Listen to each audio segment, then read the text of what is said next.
Sure. Hi, this is the Bud Metheny chapter, and we have one of our SABR members, Adam Korengold, who is the author of a blog, section 514, about baseball card art. And we are going to have a discussion about baseball card art. So, Adam, thanks for joining us. Sure, Mike. I just have a question before we get into your presentation.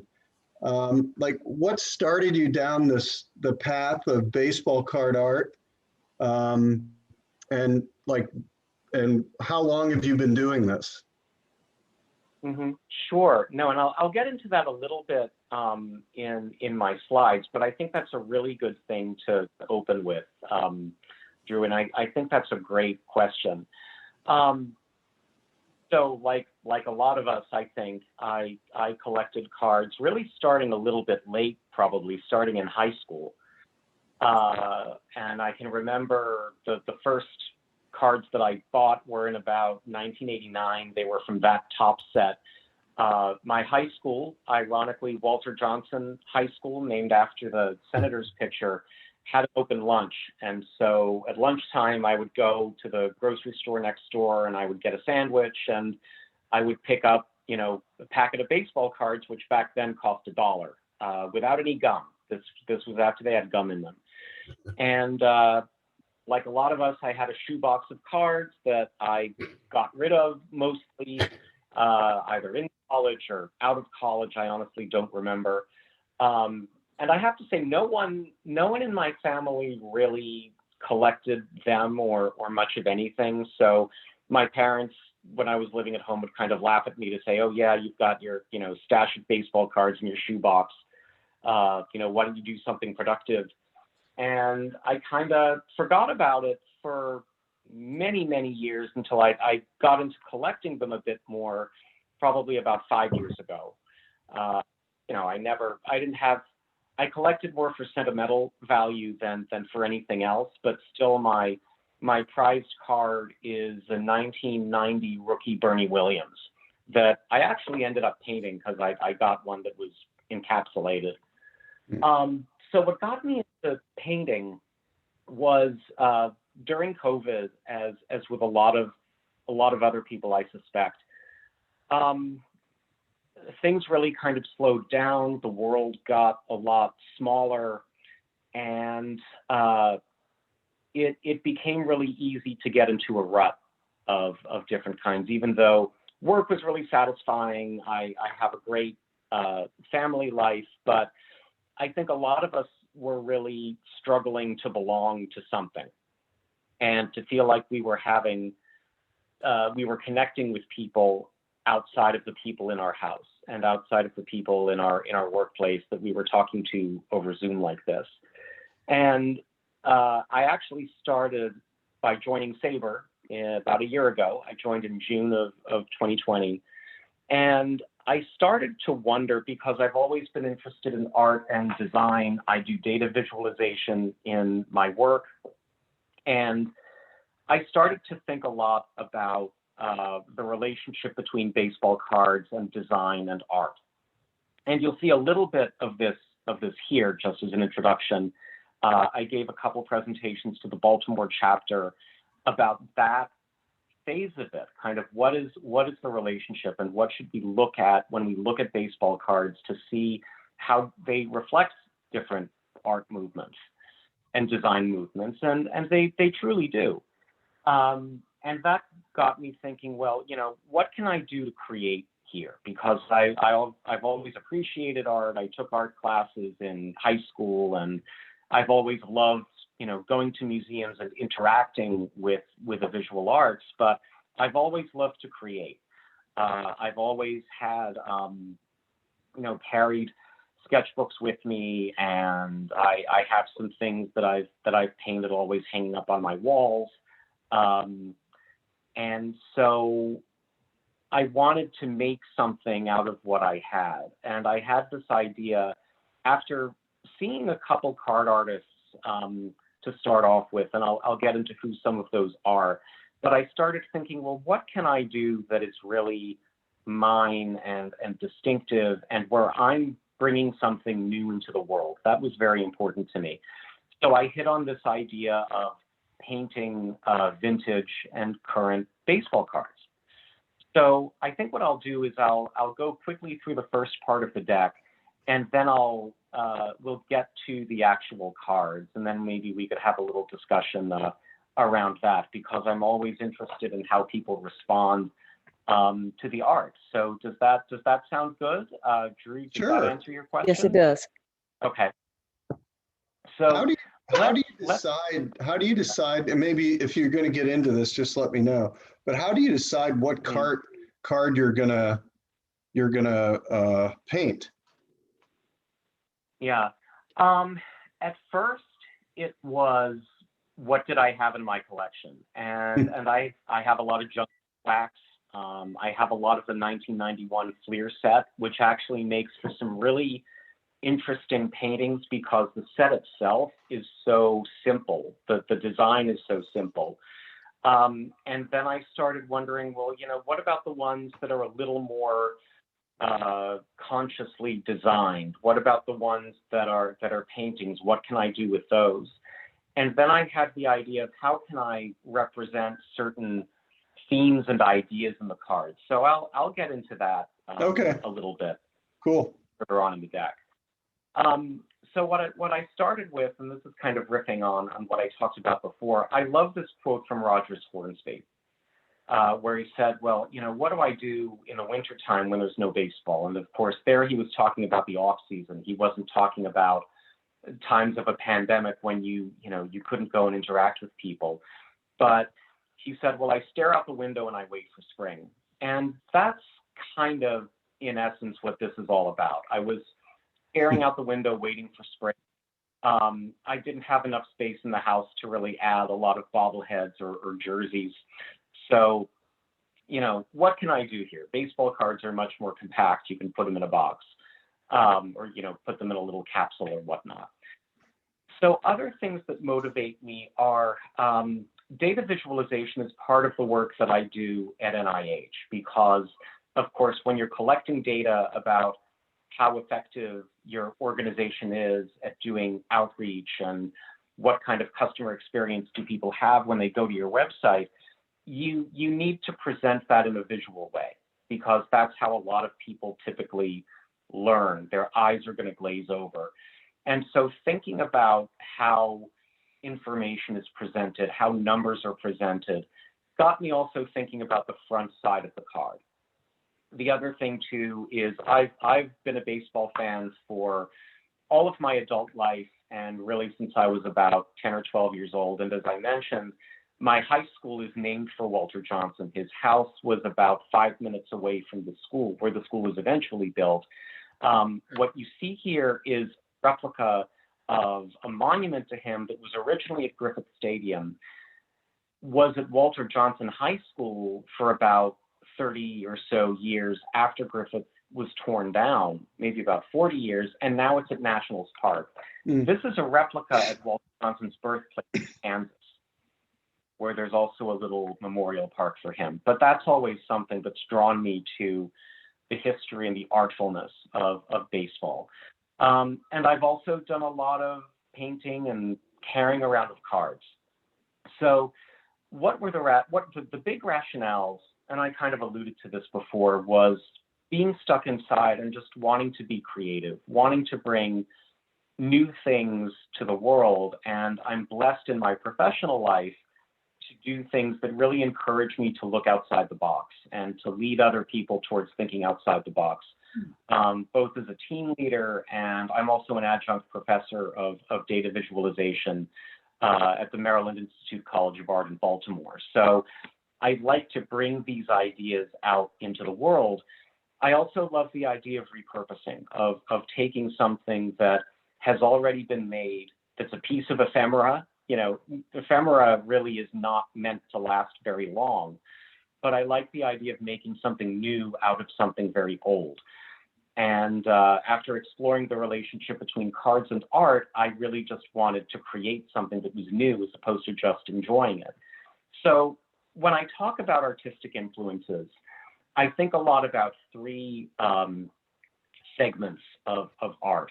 One is realism from the 1950s and before. So you see a lot of this in that first 1952 top set, the 1953 and 54 sets, where it's a lot of very representational painting that looks almost like a photograph. So that was from the 1950s and before. And then in the 50s, the 60s, and 70s, we start getting into pop art. We start getting into color field painting and thinking about the relationships between colors. And you see that especially in the 1972 set, which is very pop art-like. And there's actually a guy who did a show poster, a Broadway show poster in about 1969 or 1970, that design seems to be directly inspired by. And one of the, I think it was a SABR member, or there was an article, or it was someone on the baseball cards blog for SABR that Jason Schwartz runs, who actually got in touch with the artist and said, did you know that your poster seems to have inspired the 1972 Topps card? And he said, I had no idea about this. No one ever called me for Topps. I never knew that this was going on. So clearly a lot of borrowing without a lot of credit being given, but that was a clear inspiration. And then in the 1980s and later, we went to digital augmented reality, this embrace of craft, the idea of social media, and the ability to share at very low cost. And I think this is where you see a lot of the card artists going now.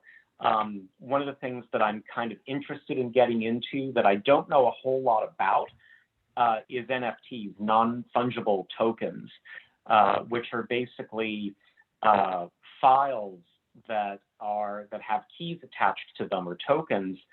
So you can limit the number of people who have access to that authentic file. The thing that I always wonder about is, well, it's free to right-click on a JPEG and save it to your computer. So I really don't understand the difference, but it seems like there are a lot of artists that do that and are pretty successful with it. What card artists are doing is they're taking vintage cards and they're making something new. Two that I really like are Isaac Coronado, who goes by the name Optimus Volts, and he takes this Dios de los Muertes theme from a lot of Mexican art and paints them directly on vintage cards. So I love this one that he did of Kirk Gibson with the skulls and the complementary colors. And I really like what he does. Jason Schwartz, whom I mentioned before, runs the baseball cards blog for SABR, does cutouts.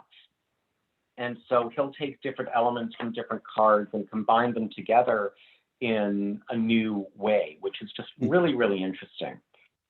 So now I want to get into my own creativity and some of the collections that I've done. So when I started out, I mentioned the 1991 set, and a lot of my decisions around what cards to pick and what cards to do, it's very idiosyncratic. It's if I like the player's pose, if there's some element of that card that I think lends itself to a different style of painting, then I'll do that.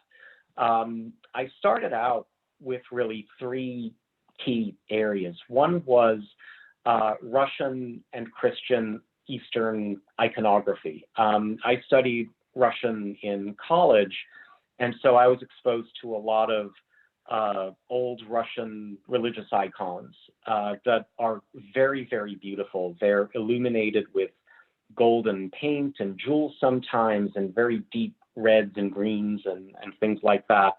And I think that that kind of mindset lends itself really well to baseball cards, because we tend to view a lot of them in a saintly way. We really see them as kind of icons of our national sport that we love. So I drew from that. I also drew from modernism and color field painting. And I find that if I use complementary colors to the uniform or the theme of the card, I can create a real sense of movement. which is really neat, especially for a dynamic picture of a player at bat or a pitcher or someone kind of running through the outfield or something like that.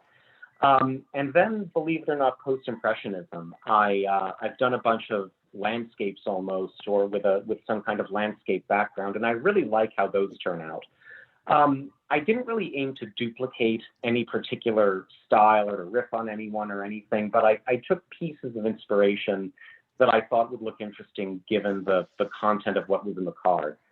And these were my sources. So you see here that 91 Fleer, you see the 1988 Donruss, the 1990 Topps. There are also some Bowmans in there that I've used, which I like a lot. The Bowmans are slightly different proportions, which makes it really interesting.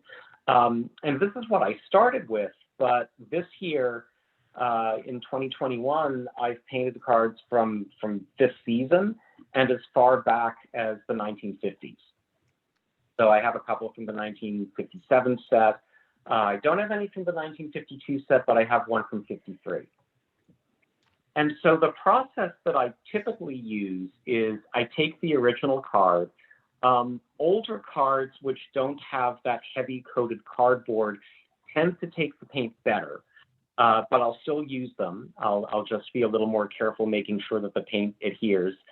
And I usually choose a card, again, based on the pose and the colors and what I want to do with those. Although I wanted to do a Rickey Henderson card, so I did a couple of those. Juan Soto is my favorite player, so I have a bunch of his cards. I then mask it.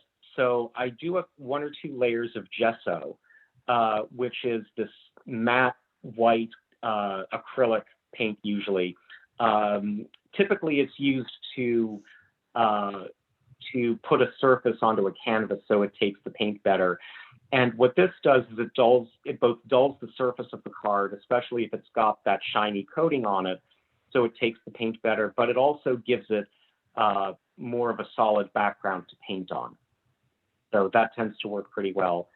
And then when I paint, generally I'm aiming for those complementary colors. So what you see here with John Kruk and his red and gray uniform, I used blues in that example.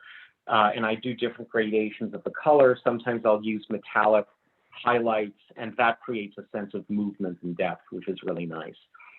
So then I started painting them. And what I discovered as I went through this process was I had some kind of broader interests and ambitions as I got into this. One was to engage with the broader community of cardists, both in SABR and elsewhere, to project positivity into the world. This was in the latter days of the presidential campaign and everything that happened from November through January, and just being in the depths of the pandemic. I felt it was really important, and I still feel like it's really important to project positivity into a world that has a lot of negativity in it. And then I also wanted to elevate the voices of underrepresented groups in baseball and the arts, including female and Black players and female and Black artists as well. So you'll see here that a lot of the focus of my art has been towards elevating people who don't get talked about often enough. And I'd love to find different ways of doing that. So now let's finally get to the any questions so far? I've talked a lot about process and kind of motivation here. No. Okay, well, let's keep going then. So the Russian iconography was probably the first real theme that I got started with. And here you see Randy Johnson and Glenn Allen Hill. And what these turned out to be, again, they're very static pictures, which tend to lend themselves better to this iconographic treatment. And I'm not putting, Cyrillic lettering on it or anything like that. I don't want to elevate them fully to the status of gods. This is not about theology, but that's what that treatment looks like. Color fields probably make up the largest volume of cards here because they just let me experiment a lot with color. And I really like these because I'm able to use the complementary colors, other side of the color wheel a lot. Sometimes I keep all the iconography with the product and the player's name and the team logo and things like that. And sometimes, as you'll see with Dave Schmidt, I've left those off. Post-Impressionism, these are actually two of my favorites. One of my first landscapes was the one for Kevin Bass on the right. And I always liked him. He was a player with a great sense of humor. And Bert Blyleven, being a Dutch player, I did a couple of riffs on this Van Gogh type theme that turned out really, really well, especially with the 1990 card that's really angular, and it really does feel like a very 1990s card. So it's kind of, on the one hand, it's kind of not stood the test of time very well, but on the other hand, it really places itself squarely in that period of graphic design. And then what I called artistic pepper, just kind of playing around. The Ron Robinson one, I just wanted to do kind of a theme in greens and yellows. This actually isn't gesso, and neither is the one for Otis Nixon. I think that's just one where the types of paints they were using and the consistency of the paints, rather, that I was using tended to mask the background really well. And I just really like how that one turned out. That was one of the first cards that I painted.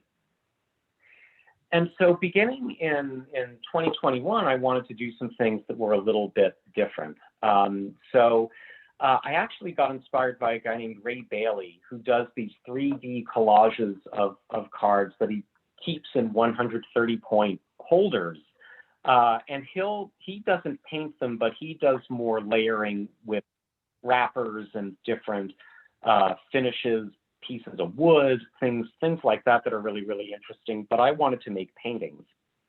And I was actually inspired for Max Scherzer, who hopefully will remain a National, but I don't know how likely that is. The last I heard was he was also traded to the Dodgers.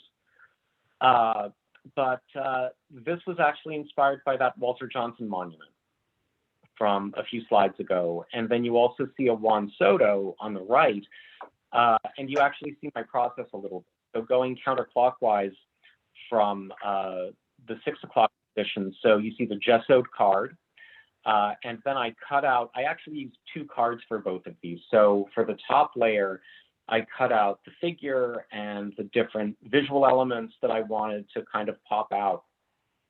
Then I took some foam sheets and I cut those out roughly in the shape of what I wanted to pop out.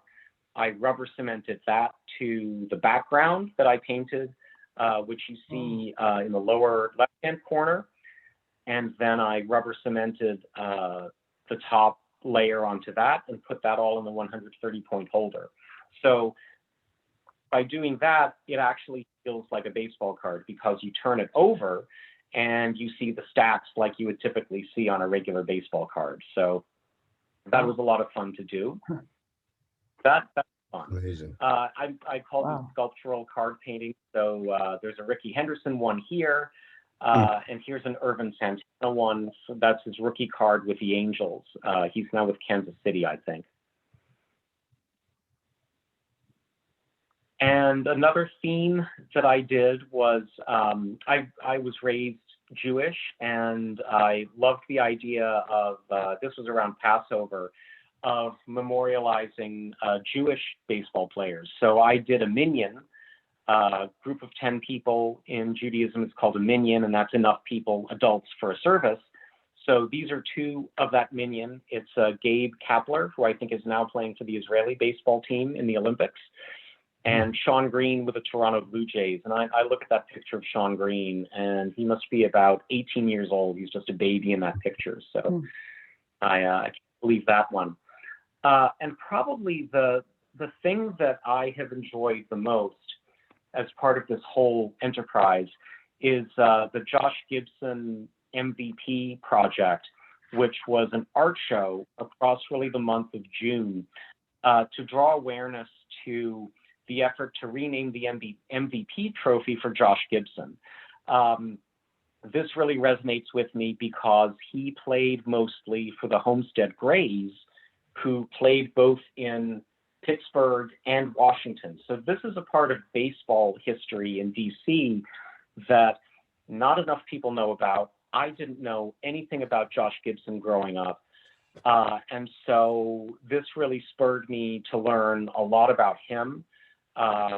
Jason Schwartz asked me to contribute a card to the project, which I did here. There were 75 artists who did. And hopefully it's been pretty successful at raising awareness for the renaming campaign. It was, the name of Judge Landis was taken off the trophy last year. And so I think the decision's supposed to come this month or next month about whose name is put on the trophy. So hopefully it'll be Josh. The winner was Jose Tellier. She is a designer and artist in Montreal who does amazing, amazing work. And I definitely encourage you to follow. She's on Twitter, she's on Etsy, and she is fantastic.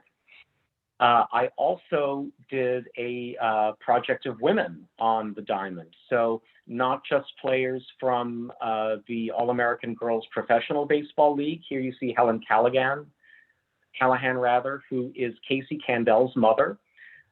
Casey Candel played for the Expos and the Astros, and he and his mom, I believe, are the only mother-son campaign to have played, couple to have played professional baseball. And then on the right, you see Julie Croteau, who actually grew up in this area. She went to Osborne Park High School, sued unsuccessfully to get on the baseball team there, played semi-pro ball in Fredericksburg, played college baseball at St. Mary's in Maryland, and she coached the USA women's baseball team to a gold medal in Japan about a decade ago. And now she directs wellness programs at Stanford University, or communications. So two real giants here. I did a landscape treatment for Helen Callahan. I did the sort of iconic color field treatment for Julie. And these are two of my favorite cards. And the last project I wanted to talk about is the Black Aces. So you might have heard about Jim Mudcat Grant's book, where he profiled, at the time of the writing, about 15 black pitchers who won 20 games in the major leagues. The first one was Don Newcomb for the Dodgers, and I love this card here. So I just finished Fergie Jenkins to complete the Jim Grant Black Aces book. There were about 15 of them. There have been 3 that have won 20 games since then. David Price, CeCe Sabathia, and Dontrelle Willis from Florida. So I'm thinking of adding them, but for right now, I'm keeping to Mudcat's list because I really want to honor him.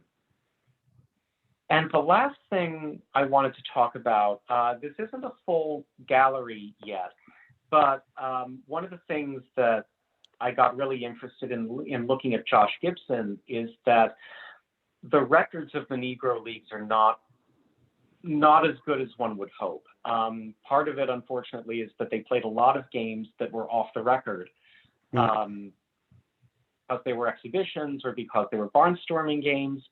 And, I think a lot of this really owes itself to just the systemic racism that led to the fact of the Negro Leagues to begin with. But be that as it may, Josh Gibson may have hit anywhere from 165 home runs during his career, which is the red dot down here. That's the number from Baseball Reference, to as many as 962 home runs. And these are the top, I think, 500 home run hitters that I've analyzed by the year of their retirement, or you see in dark blue, these are all the current players and where they are. This dot here is Albert Pujols.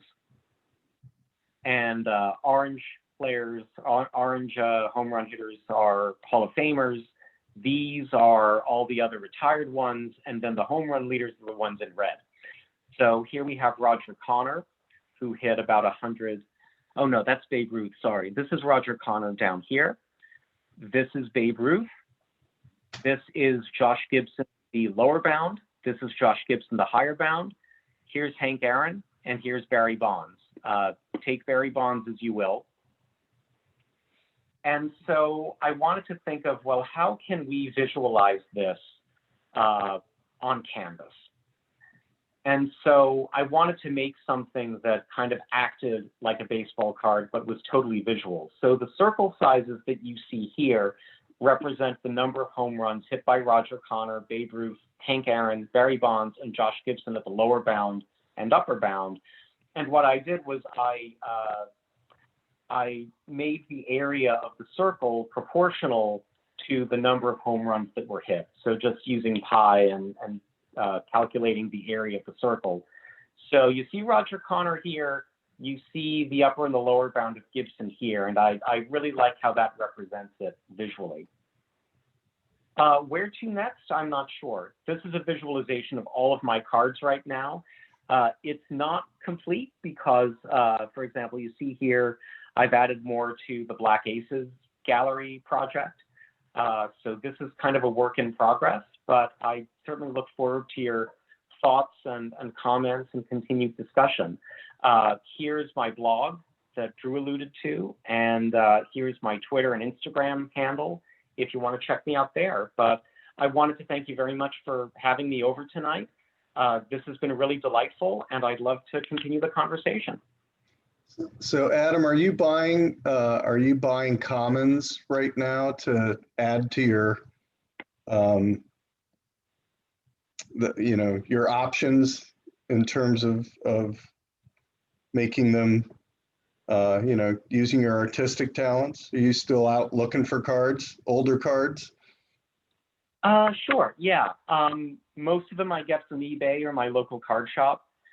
And I'm not painting cards that are enormously valuable, just full disclosure there. So typically I'm painting cards that might be $1 or $2 at the most. Right. But it's the kind of, if when I did the Black Aces project, you want a Don Newcomb card, you trade off the condition for the cost. Right. And so I wanted one that I could paint on, but I didn't want one that was so inexpensive that you couldn't tell it was Don Newcomb. Right. How long does it take you?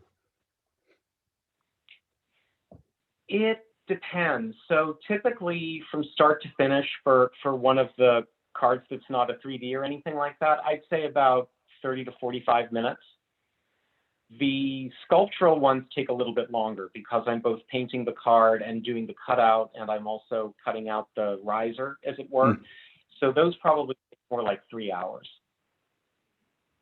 from start to finish. I'd say 2 or 3 hours. I'm surprised that it takes you only 45 minutes.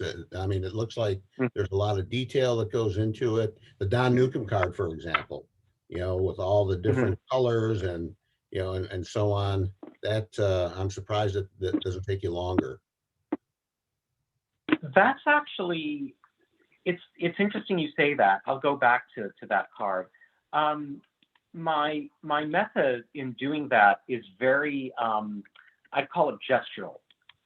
So what I'm doing is instead of, I'm taking a brush and I'm putting a bunch of different colors on my palette. And wait, let me get to the card. And I'm painting it very quickly because I'm just using kind of swaths of color. So it's not really representing anything. These tend to be a lot more involved because I'm thinking more of the shading, and do I want to have kind of a little halo effect around the head, especially if there's a lot of movement in the picture. Like this one for Gabe Kaplow. So that's one where I really wanted to think about his swing and kind of what kind of movement and dynamism did I want to convey there. So that one took me more like an hour. And what do you do with the cards when you're done with them? Well, right now I typically photograph them and then I post them to my blog. particularly if they're part of a gallery, I put them on my social media, on my Instagram, on my Twitter. I've had a couple inquiries about selling them. And it's something certainly that I'm interested in down the road. I'm also, a lot of the card artists for the Josh Gibson projects did reprints. And so that's something that I'm interested in doing. I think one of the challenges with that is because I'm painting on existing cards as opposed to designing something, using my own MAC paint or painting something totally new, is I don't know how the card companies would take to that. But it's certainly something that I'm interested in. Now, do you display, and do you have your cards on display in your home, or do you, I mean, it's... I do not, it's not yet. I gave one to my father-in-law, which I put in a frame, and I really liked how that turned out. So I'd like to try a little bit more of that. I think something I wrestle with is, do I want to present them individually, or do I want to present them as part of a single piece of art? But and do I want to have it be something that really doesn't change, or something that's interchangeable? So these are things that I occupy my mind with in my spare time. Yeah, I thought we'd see the back wall that's behind you loaded up with all your card art. Well, sometimes I put them on an easel, so I will display those. But I'd really like to find creative ways of doing that. I like to share them, and so I think the best way for me to do that has often been just to post them on social. Right. I do put them on my file on SABR. I put them on my blog, and lately I've been getting a good number of page views from overseas, oddly enough. So recently I've had a lot from Sweden and a lot from the UK. That's so interesting. I haven't gotten the tagging right on the website to be able to see if I can look at IP addresses or get any more detail about that, but I can get detail by level of country. Mm. And which posts they're looking at. Adam, I am going to apologize in case you see me disappear again. It's one of those things that happens when you're part of the small, intimate group. Everybody sees you leave and come back and all that. But I'm having one of those days. But I am so glad to have seen this tonight, because I knew nothing about baseball card art. And I wasn't even sure if I had time to even learn about it, because I appreciate art. And of course, I love baseball, and you can't know all there is to know about baseball nor about art. But I was very inspired by the connection, simply because in the last week's Jerry Malloy conference, which I was glad to see a little bit of, or see on Zoom, somebody did baseball in literature. I said, all right, all the poems about baseball, or all the short stories about baseball, or something. So the connection of baseball and humanities has been a great thing. And as a former teacher, I think that's the kind of thing that you can use in class. And I taught Spanish, so I tried to sneak in baseball whenever I could. And like, there she goes again. Oh, absolutely. But, that Yep. is very fun. And if I'm talking too fast, or I have to run because I see that I've got to go to the kitchen, nothing to say, but I got to go. But you had made a collage, and it reminded me of an artist that you may know something about, Romeo Bearden. Did you ever have to study him? Yeah. African-American artist, kind of born in like 1911 in Charlotte. And he was famous for doing collages that reflected urban life and Black life. But then on the other hand, he was very talented in baseball. And I don't know if you all know this, but it was like either word on the street or a fact or a rumor, but we accept them all, that he was so good at baseball and football when he was at Lincoln University, back where I taught at Lincoln in the late 70s, then at Boston University, where he graduated from. He was very good at baseball and played for a Black team in Roxbury, Massachusetts. And Connie Mack wanted to recruit him for baseball, but Connie thought that he was white because he was a very fair-skinned And we told Connie he wasn't white. He said, well, don't tell anybody white and, play with me. And Romare Bearden's like, no, I have to be who I am. I said, but we talked about that at Jerry Malloy last week. How many guys might have been kind of passing and may have gotten in there a long time ago? We don't know their biracial background or something. But when you mentioned your collages, I thought about the fact Romare didn't do any baseball collages, but yours are going to be the tribute to that. So, what's the name of the person that you mentioned that won the card competition that I might want to look up? The person that you said won the competition. Her name is Josee, Josee Tellier, Tellier. Okay. Well, I'm going to follow you on Twitter and I'm going to look up Josee and I'll be in touch with Great. Drew. And it was nice to meet Ray. And so I have to sign off, but boy, what a great presentation. And I hope some other people find it or find you on the media, or maybe you will be having a display in person that we all go to when we're a healthier nation or something. Well, teaching at an art school, one thing I want to ask about is there an opportunity for adjunct faculty to exhibit? So maybe in Baltimore, who knows? I hope so. And many art centers or many community centers like to do this kind of thing. So hopefully good luck getting the public to see it. Or libraries too. Oh, yeah. Oh. I'd love to pull on that thread. So yeah, let's definitely keep in touch about that. Well, nice to see everybody. Thank you Bye, for Paulette. Good to see organizing. you. I'll be in touch. Nice seeing you, Paulette. Bye-bye. Great meeting you. Great meeting you too. Likewise. Adam, when we started, when we were anticipating tonight, I didn't know really what to expect.